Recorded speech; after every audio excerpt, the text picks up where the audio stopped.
자, 그리고 히든 종목 보도록 할게요. 올해 7월달부터 보게 되면 21선장, 21선장, 21선장 다시 N자형 상승에 대한 기대감. 1차 목표 주가는 37,500원이다.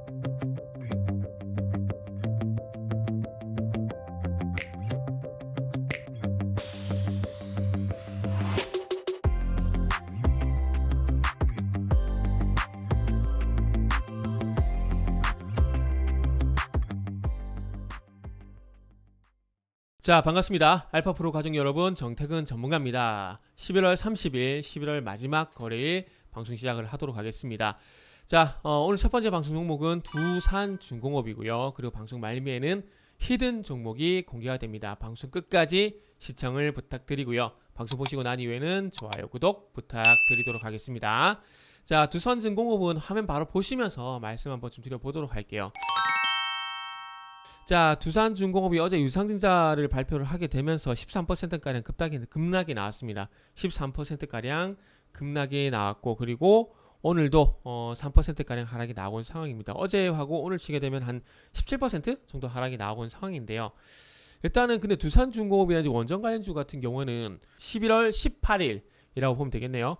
이때 당시에 그 설계팀 해체 이슈가 나오게 되면서 하락으로 전환됐죠. 한전기술. 그리고 두산중공업도 11월 17일 이후부터 주가 좀 꺾이기 시작을 했습니다. 그리고 난 다음에 유상증자 수익이 나오게 되면서 거의 20%가량 하락이 단기간에 나온 상황이고요. 근데 중요한 건 수급에 대해서는 큰 변화가 없습니다. 지금 11월 17일 기점을 해서 뭐 외국인의 대량 매도, 개인의 대량 매수가 들어온 이력이긴 하지만 그 이후부터 지속적으로 외국인이 매도한다, 지속적으로 기관이 매도한다 이런 것도 없었습니다. 그리고 지금 한전기술 같은 경우도 11월 16일 이후부터 보게 되면은 11월 19일이죠. 11월 19일부터 보게 되면은 당일날 뭐 일단 외국인의 대량 매도, 개인의 대량 매수가 있긴 합니다. 그리고 뭐 이틀 빼고 외국인의 매도가 나오긴 하지만 그렇다고 해서 지속적인 대량 매도가 나오고 있는 것은 아니에요. 지금 주가 차트를 보게 되면 단기간 이 빨간 부분하고 이 하늘색 부분이 같이 꺾이긴 하지만 3일 정도입니다. 3일 정도.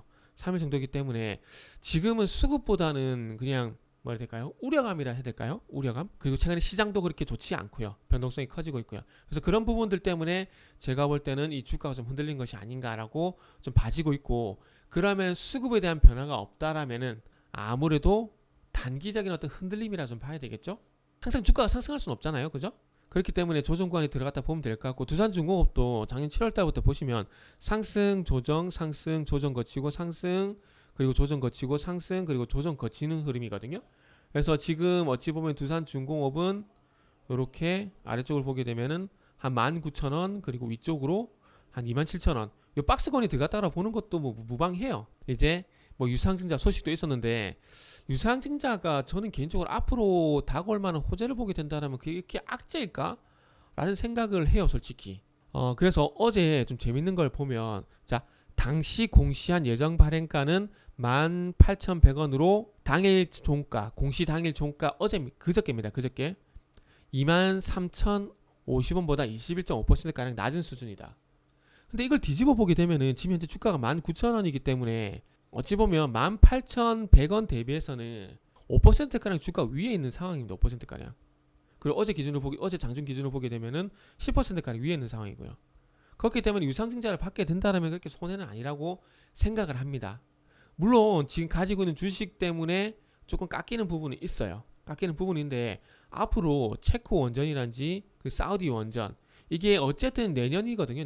내년 상반기거든요. 그리고 이집트 현재 진행을 하고 있죠. 컨소시엄 구성해가지고 지금 이집트 같은 경우는 한전기술, 두산중공업, 그리고 현대건설이 현재 컨소시엄 구성해가지고 수주 따라갔습니다. 수다를 상이고, 체코 같은 경우는 쇼리스트에 프랑스, 한국, 미국 있고, 사우디 같은 경우는 한국, 미국이 할 가능성이 상당히 높고요. 그런 측면에서 보게 되면 앞으로 나올 만한 뉴스가 있기 때문에 지금은 조금은 이슈의 선반영에 의한 단기적인 조정이라고 보는 게 저는 맞다라고 생각하고 있습니다. 그리고 유상증자가 어차피 내년 3월 달에 이게 입고가 되거든요. 그러면 제가 봤을 때는 시간 충분히 넉넉하고, 그리고 앞으로 나올 이슈가 있다라고 보게 된다면은 어제 유상증자는 저는 전혀 악재라고 생각하지 않습니다. 생각하지 않아요.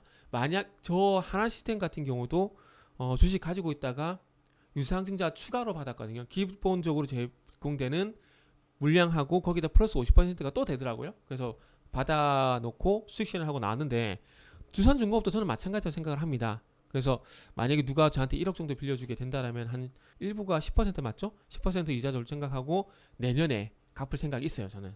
그래서 만약에 전 돈이 있으면 두산중공업, 유상증자까지 다 받을 것 같습니다. 지금 매수해서. 그래서 결론은 어쨌든 이 유상증자 나쁜 유상증자는 아니다. 단지 주가가 하락하니까 기분 나쁠 뿐이다. 내년에 꼭 주가는 올라갈 것이다. 이렇게 정리하도록 하겠습니다. 자, 그리고 히든 종목 보도록 할게요. 이 종목은 241선, 241선이 저항이 되고 올해 7월달부터 보게 되면 21선 저항, 21선 저항, 21선 저항. 단기 추세가 완전 21선 저항으로 꺾여버렸죠. 그리고 난 이후에 최근에 보시면 5일선과 21선 골든크로스가 나게 되면서 21선을 거의 돌파했다라고 봐도 됩니다. 한 80%는 20% 돌파가 됐다라고 봐요. 그러면 이제 5일선이 옆으로 누울 거고 21선이 이렇게 쑥 올라오겠죠. 왜냐하면 주가가 아직까지 34,000원 부근이니까 21선 평균 가격이 31,000원인데 현재 34,000원이니까 적어도 한 32,000원까지 올라오겠죠. 33,000원 부근까지. 그러면 여기서 자 5일선과 21선 골든크로스가 나고 주가가 조정 구간에 들어가게 되고 여기서 21선이 만나는 시점에서 다시 N자형 상승에 대한 기대감 이런 부분들이 좀 분명히 있습니다. 그래서 지금은 어찌 보면은 34,000원 구간에서 34,000원 구간 조정을 이용한 매수, 기간 조정을 이용한 매수를 하는 게 좋지 않을까라는 말씀을 좀 드려보고 싶고요. 오늘이 꼭 오늘이 아니라도 한 이번 주말 정도 매수해도 상관없습니다. 그래서 미리 포착을 하는 거죠. 미리 포착. 계단시 산쓱 조정 구간이니까. 그러면 여기서 제 예상대로 상승이 나오게 된다면 어디까지? 241선이 있는 37,500원까지 1차적으로 볼 수가 있다는 겁니다. 그래서 1차 목표 주가는 37,500원이다 라고 이해를 하시면 될 것 같고요. 그리고 이 히든 종목은 위성통신과도 연관성이 있고 그리고 5G와도 연관성이 있는 종목이라고 보시면 될 것 같습니다.